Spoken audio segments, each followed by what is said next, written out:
歡迎光臨佐敦站。以下係使用引導徑前往月台及客務中心嘅路線指引。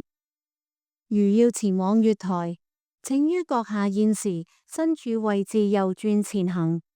當到達引導徑後左轉，然後沿引導徑一直前行，便可到達入閘機。如選擇使用樓梯前往月台，請於入閘後沿引導徑前行至第一個分叉口右轉，然後沿引導徑一直前行，便可到達通往月台之樓梯。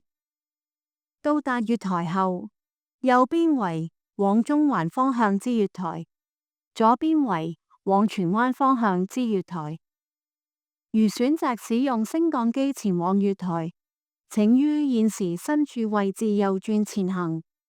當到達引導徑後左轉，沿引導徑前行至第一個分叉口左轉再前行，便可到達入閘機。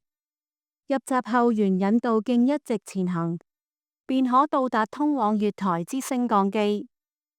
到達月台後，右邊為往荃灣方向之月台，左邊為往中環方向之月台。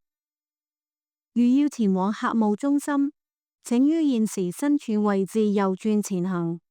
當到達引導徑後右轉，沿引導徑前行至第一個分叉口左轉，再前行至第二個分叉口右轉，然後沿引導徑一直前行，便可以到達客務中心。